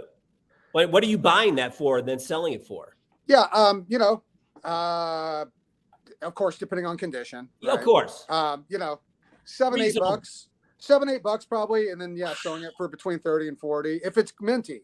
Wow. Yeah. But okay. now, but in this day and age, people buy. We can get $10 for things that are slightly warped, have some scratches, like not bad, but you know what I mean, like as is, as we say. That's just the way it is now. Like How much you does guys have Animal Eyes noticed. go for, Ronnie? Minty, John? Of You looking course. for one? You looking for Oh, one? 2 actually, if you have them. Yeah, probably 35 to 45. Wow. Yeah, There you go, John. yeah. Not for 2 though. Yeah, not for 2. No, of course. Yeah, he'll give you 10% off if you Venmo him right now. there you go. Yeah, I'm like an antique dealer. It's like being an antique dealer now. Hey, it John, really I'm is. curious. Do people actually did they buy you Kiss crap and send it to you? Me? I need to do that for you. No, you need to do it because no one else has ever done it. Yeah. That would. I'm on. I got stuff on my radar. Nice. Wow. Let's What? see. Hey guys, what album would you love to see either reissued on vinyl right now or on CD because it's never been on CD? Final's easy. Present Author Unknown by Jason Faulkner. Okay, all right. Wow. That's a no-brainer for me. On CD, there are a million things. I mean, Yeah.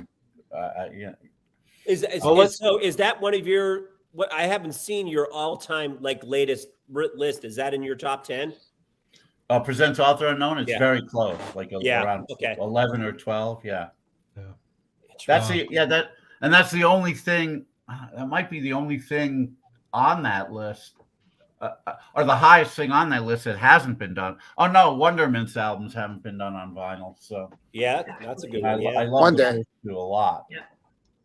That's a great question, John. Usually, Mark, I should say. I normally I have things that pop right off the top of my head, but I'm going blank all of a sudden.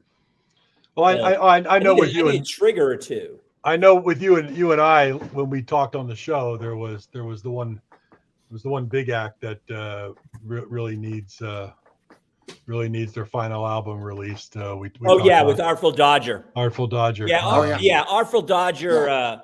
Ray Vaughn. Yeah. Would be that. And by the way, I got to talk to Scott Cooper, and I haven't talked to him in a little bit. I was going to try to work on that and try to make that happen somehow. Yeah. Hey, Nice. Lisa, we need a Lost Winter's Dream on vinyl. I think Absolutely. so that one I could really see. Can you Yeah. can you make that happen? No, everything. I had a talk with Darian, and I'm just gonna because it's more. I think it's better in his like. I'm gonna leave it with him. Like I thought to, but I know he doesn't want too many like versions out there. And again, he wants this one done right as well. Yeah. Yeah. So total respect. So, Yeah. I'm at the end though. I'll probably be the last one, but yeah. So Hey, to anybody answer else Andy- have an answer to Mark's question? Yeah, I just want to answer Andy's question about sticky fingers with a zipper. Oh, yeah. Andy, if it's minty and stuff, it would probably sell for like $80, something like that. There it is. Yeah, I gotta say on CD, I'm gonna give you 3. I'm gonna give you, and Mark, I know you know what I'm gonna say for one of them, the Head Boys' first album. There you go. Wow. Yeah. On CD, yeah, and then the other 2, which I've wanted forever on CD, and they were actually in the works before Tom Gray passed away, is the 2 Brains albums. Oh, wow. Yeah, I been dying for those on CD, and he was actually working on them, and he sadly passed away 2 years ago. I did not know that. Yeah, I tell you on Electric Eden, that song "Hard on the Street" is one of my favorite ballads from that era. I think that is just a brilliant ballad. Yeah, I love that band. Yeah. It just had such an atmosphere and feel around it. It has a unique pathos that just that band captured in there. I need to pull both those records out. I haven't listened to them in a long time. No, listen, Bruce. Yeah. Good choices. Good They hold choices. up. Good choices, Ronnie. Nice. Thank you. Yeah. Yeah, Sailor Dress for Drowning would be one that's never been on CD. You know the band Sailor had the big hits in the 70s. Mhm. For that album, they In the UK. changed personnel. They brought in the Pickett siblings, neither of whom were Wilson, and they recorded a really, really cool pop album in 1980 called Dress for Drowning. All their other albums are on CD, but for whatever reason, this one is not. And I don't know. I wish it was. Okay, so funny story about Sailor. So back in buying the used record stores in Boston in the late 70s for me, their covers always looked like they were going to be good and up my alley. They were attractive, and I bought 2 or 3 of them and got burned and absolutely hated them. Hated them. Really? I'm with Bruce on buying this. Sailor Yeah, yeah. records because maybe this one will be good. And they always sucked, David. Really? That band took good money from me. You know what? I think it was expectation that ruined them. They just looked so much cooler than they were. Well, Dress for Drowning sounds nothing like that 70s. Hey, that's a good one for a show. You know, bands with covers that looked really cool, but were really limp. Yep. And wilted and lame. Good idea. Good idea. That would be every major label power pop band in 80 and 81 after Get the Knack came out. Yeah. They all had the same art director, right? Pretty much. Yeah. Although, you know, in all those bands that they were trying to sign, like the Cars, Ronnie's going to know this one. The Elevators Frontline is one of the best Cars inspired records or albums, I should say. Very Cars. It's a really, really good record, new wave record. That's not on CD to my knowledge. Nope, it's not. Yeah. Nope. Yeah. Frontline is not. You know, I got a compilation in the mail coming from the UK, but I don't think all of Ian Gom's albums have been released on CD. No. And that's individually, yeah. No. And that's what I'd like. I'd like Ian Gom. I'd like Hilly Michaels, Calling All Girls. Oh yeah. That one. Hilly Michaels records. Yeah, both Lumia, the second one. The two Airwaves albums on A&M in the late 70s. I love that band. Nick Gilder catalog. Nick Gilder catalog. Nick Gilder. A lot of it, yeah. Oh man, album on A&M. Chrysalis never did anything with the first Gilder record. I mean, that never came out on CD. They did the twofer, Ronnie. Is there a twofer? Okay. With City, with City. Yeah. Didn't you do the liners on that, John? Dancer on A&M. I'd love to see that released on CD. Nice. Which album? Dancer, I think was the name of the band. Yes. I don't think I know that. Very, very good record. That and the Yankee Rose album. I'd love to see yeah. that. Yes. You turned me on to Yankee Rose way back in the day, John. I had never heard that record. The funny thing is, You I mentioned was it. able to track down the lead singer because I was getting quotes for the Shake Some Action 2 book. Hmm. I was trying to get quotes from everybody in the top 200 about their record. And somehow I was able to track down the lead singer. His name is Mike Adams, which was of course, very difficult. There's a million Mike Adamses everywhere. But I finally found him. He's changed his name to Mick Adams, and he now plays Mick Jagger in a Rolling Stones tribute band. Oh wow! Here in Southern Gotta make a California. living. Plays Yeah, all yeah, over. Plays all over. He That plays record's all a- over, huh? That's That's an awesome. example of a really bad cover that does that record a real disservice, right? Yeah. Yeah. That's a People good don't know that's question a for power pop Jeremy, record. by the way. Yeah. Jeremy, what album would you? What's your number one album that you'd love to see on CD but hasn't been reissued yet? Wow, so many have now. It's you got me on that one. Got to be some prog album Yeah. or something that you Oh. love. Well, there's a lot of albums, but I didn't know if you wanted it to be in the power pop genre. No. No, But I No, anything. anything.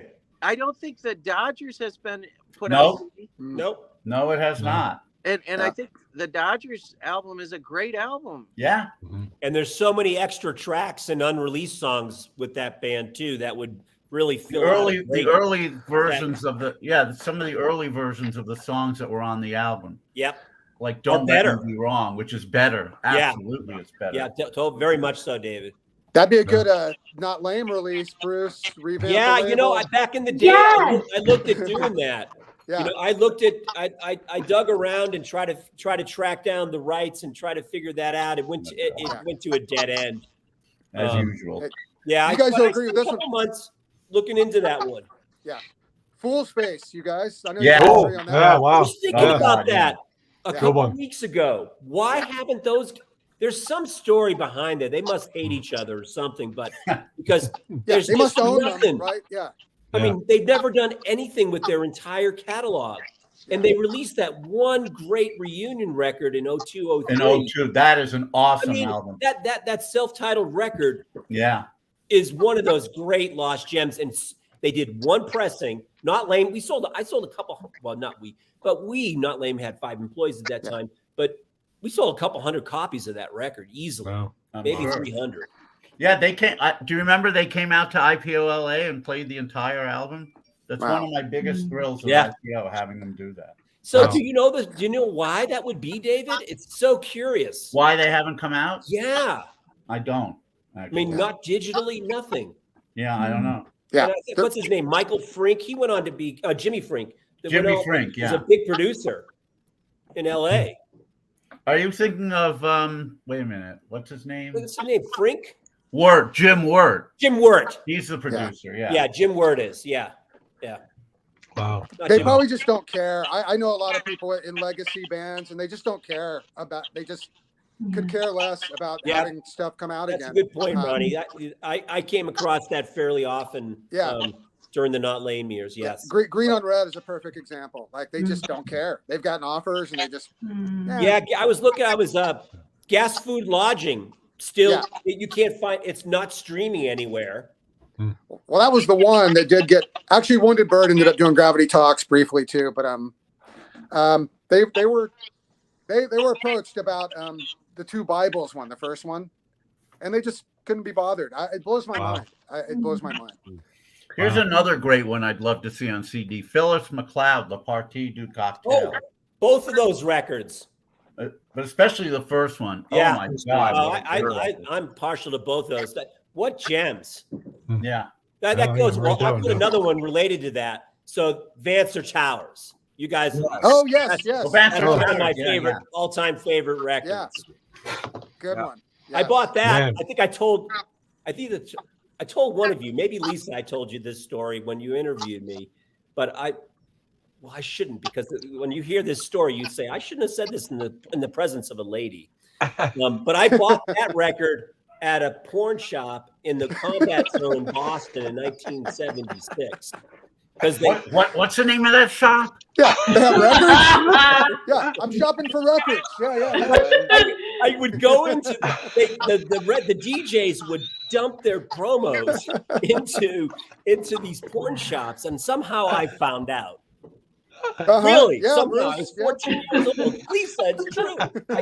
I went in there and I said, all I want to do is look at the records. I promise. I'm 14, 15 years old. And I literally would just say, seriously, I'm not interested. Well, I'm interested, but no, I'm more interested in the music. Than Why are these albums sticking together? Oh! Boom. Whoa. Somebody had to go there. I'm sorry. Well, I'm sorry. Mark, but Mark. it was. I had so many. Excuse me, Wait, Mark. records. Mark, my wife just heard you and said you're disgusting. I You did it. apologize. I really do. It's the medication. It's the medication. I'm When sorry. David gets back to It's town, a funny story with me because I have dozens of records that I still have to this day, and I genuinely had no interest in the selections other what's the than name of the shop? on the What's the name ground. of the shop, Bruce? What's that? What was the name of that shop? I don't remember. Okay. I was Next so week on, mortified. Every time I went in there, I was so embarrassed. Yeah. Next week on Material I Issues, was we're just going to do. mortified, but all I wanted to do was go to the boxes on the ground. Of course, that were at the back of the store. That's all I remember. Oh, great. Oh, it was awful. But it was David- so cool. The shop was Yeah. called 3 for a Sticky buck. Fingers. Lisa, they were 3 for a buck. Yeah. They were all Wow. 3 for $1, 3 for When 99 David- cents. When David gets back to town, me and you and John, we start cruising some porn shops, huh? Okay. The Next combat week on zone is not Material what it used Issues, to we're be, going to do Ronnie. a retrospective on this show. Wait. I'll They just have cut good out the records. clip where Bruce is saying, "I bought records at this porn shop," and then that's all I'm going to show. Lisa, what do women think about men talking about porn? Do you think we're just totally stupid or what? Once Bobby Bogner's band, they were over, and it was we were at Robbie Rist's house, and we were recording, and so they were kind of waiting to do their parts, and I'm like, oh, let me look for something to put on for you guys, and I found porn, and I'm like, here, watch this, and so I went upstairs, and like, you're so cool. I don't know if they watched it. I can't go there because Oh my I've God. got to be respectful. Apparently, But, I guess if this is cool, like I think if it becomes a music was so problem, like great. drinking or drugs, maybe it's a problem. But other than Right. that, I have one hi power pop Jeremy, celebrity. sorry. I have one power pop celebrity porn story if you guys want to hear it. oh yeah. I'm sorry, I opened the door, but it really love was that a good story. This is it. anecdote. I know we got to be wrapping up here. Our viewership just jumped by 45. It's pretty good. All right. So, Go ahead. so This is I not heard about this from a really being reputable silly, source. is it? Hopefully Yeah, not. no. So Wayne Famous, the producer, or Yeah. the keyboardist for the producers, right? Yep. The bald guy. Yep. Apparently, him and his wife had another couple over for a dinner party, and Wayne was like, "Here, I want to show you this on this videotape. Hang on, let me put it in." Puts it in, and then it was him fucking somebody like a groupie, and he's like, Right. "Oh no, this is a different tape." And That's a movie. the couple man. Oh, left, my it broke God. up the party. Yeah, that was it. Yeah, so Oh gosh. Wayne Famous. What's he got that I ain't got? Yes. Okay, here comes something. Oh, you what ever- is that? Has anybody ever heard this one? I never liked that record, Jeremy. What is it? I still have it. Can't even see it. Horizontal I Brian. liked it. Oh, Horizontal It's Brian. horizontal. That Brian. dovetails nicely with porn. Horizontal Brian. Yes. Perfect. I I thought never took it that out would be either. a fun Yeah. one. You like that one, Jeremy? I like about half of it. And there's one song on here, this album, Jake Holmes, So Close. Oh yeah, that's never been on CD. Wow. But the Move it song over, So Jeremy. Close is a beautiful ballad. Yep. I That's a don't good know. album. I don't think I I've don't know ever that seen either. that one. Yep. Cool. See, so there's still a lot of stuff. I mean, I could There's tons. With all Yeah, that's come it's- out, there's still tons. Yeah, I don't think one of my favorites, Sleepy Hollow. I don't think that's been out. That on is on CD. Is Yes, it? it is. I gotta find it. Wounded Bird did that, I think. Wounded. Oh, I don't Hey know. guys, about I need Are to you sure, I need David? to take The off. wounded I'm boot- sorry. All right, Oh, John. John, did we get you in trouble? No. Okay. Yeah, I'm gonna have apologize to to your take wife. off. I'm gonna have to But, take off in a bit also because I got Okay. I got the All show. right. I just All wanted right. to say one. It's a wrap, I folks. just want to Yeah. say one thing. It is my pleasure to know all of you, and I count all of you amongst some of my dearest friends. So thank you for your Thank friendship. you, John. And You're right all back amazing. at you. Thanks. Same to you, See you John. guys soon. Bye, Right back at John. you, Hey, John. and David and Mark, I mean, for you guys to do 100 episodes over 2 years, the commitment and the consistency, Yeah. I mean, Yeah. got to lift you up. I mean, that is incredibly hard to do, and it's such a great achievement, and it's such a blessing to the people that are in our world to have you do this and talk to some of these artists that don't necessarily get a chance to have a talk about some of their It's great been fun bringing those people back. And I mean, Mark and I are still going to be always proud about, bringing Joe Jones back from Fringe Benefit. And because of that, having the CD reissued by Cool Cat, which was a big dream of mine. I mean, when you would ask early on, like, what's an album you really want to see on CD? Yeah, you Fringe were Fringe Benefit Benefit. was always one of them. And our show made it happen. Well, us and Ray, of course, but yeah, that record. I remember that being on one of your lists back from 1994. Oh yeah, that I had of yours and Fringe Benefit, and going, wait a second, I haven't heard this one. And I had to track that one down in Boston. It was really hard. Wow. And that was on Capricorn Records. Yes. I know we were talking to him about that. Yeah, Crazy. Jeremy, do you know what? That was actually that was in the SST catalog. I remember that one, It's Jeremy. on CD. You like that one? It was on there. It Ball was and in Pivot? there. Oh, It was yeah. in their catalog to be. Love Is that on Ball and CD, Pivot?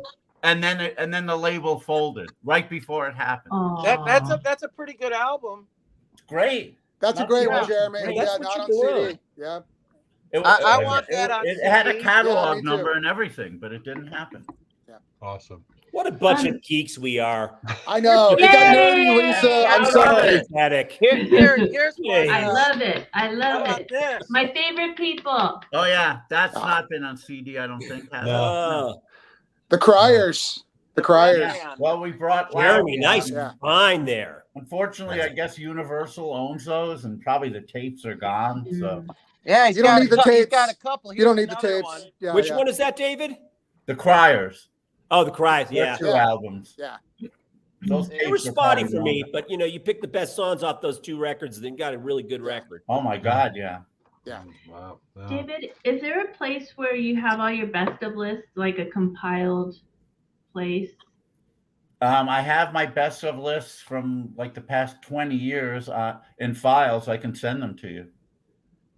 Cool. We'll There's have to do there's some on the IPO website, but only the okay. past like 5 years. So, David, be one of fun. my you'll We'll let do before you interview go. I with know you you got to soon. go. One of the Yeah. things I always have these ideas, and so I have different books where I find all these random ideas. One of the recurring ideas over the last 10 years that I always wanted to do that I didn't get a chance to do was to go to you and say, "Hey, let's create a digital book with all your best ofs." And let's, create some hot links to all the stuff where people could just Yeah. go from them, and Ooh. just it would take take a good year or two Yeah. to go through all them to find adequate links that people could go through. It would have to be digital. I'm a physical book, Mhm. but in this case, it would need to be digital. But it would be so much fun because Yeah. your lists are the ultimate and have been for decades. Thank you. so- That's very nice. But oh, then Ronnie's going to be saying, "Can we see more David Bash lists on, please?" Yes, more lists, please. Well, what do you think, Ronnie? Wouldn't that be fun, Ronnie? Hey, Yeah, John, that's a great idea, Bruce. That's a great We idea. Hot missed you, link up. John. I'm sorry you couldn't get back on. John was checking in saying he couldn't get back on, but Yeah. missed you, buddy. Yeah. Well, That- I'll ladies, be and at Bruce. ladies and gentlemen, I gotta hit it to Yeah. get ready for All the. to Think get to about the that, club. David. I'll talk. Yeah. I'd like to make that happen someday. That'd be somehow. awesome. Great Bruce and idea. I will. Bruce and I will not let this go. Great Right? idea. Okay. Great Yeah, idea. I Thank mean, you, Bruce. literally I for appreciate it. years, Lisa, I've had that lingering. It keeps on like, gotta talk to David about See, this. this is why I came to Bruce. Why we wanted to interview you is because you had that same, like, you had this information that of these long lost, all this Yeah, long but lost they're not laying music. catalogs. The same thing could be done with those too. I'm too close to. I didn't even think of it in my own context. Yeah. 'Cause, there were 13 or 14 of the catalogs. The links is such a great idea because I go through. I go through David's Yeah. year-end list, and then you got to go to YouTube or Google or Spotify or Bandcamp, and you start looking up this stuff, and then you're trying to find links to listen to things, and where can I buy this? Where can I do that? Boy, if I had a central digitized location where everything was available, Spoils that's a a great misspent idea. life. Yeah, Anyway, great idea. Yep. You gotta everybody, go, David. everyone, Bye, David. Sorry. thank you all so much for being on and for your friendship and for all the music that all of you have turned me on to and or created that I love. And we'll see you next time, whenever that is. Congratulations, you guys, again. Thank Yeah. you, Yeah. my Congrats. friend. And happy Love- health, Mark. I Bye-bye. love each and every one of you. And I'm I'm so glad happy you and too. still healthy and grateful. so glad you are better, Mark. Yeah. Godspeed. God bless you. God bless Thank you. everybody. God bless you all. And to everybody, Good to hang with everybody watching, make sure you check out materialissues.com for all the archives. Are here on Facebook, and we will see you next Wednesday. We have some more guests coming up, but we'll talk about that in the emails and text. But have a wonderful evening, everybody. We'll see you next Wednesday here on Material Issues.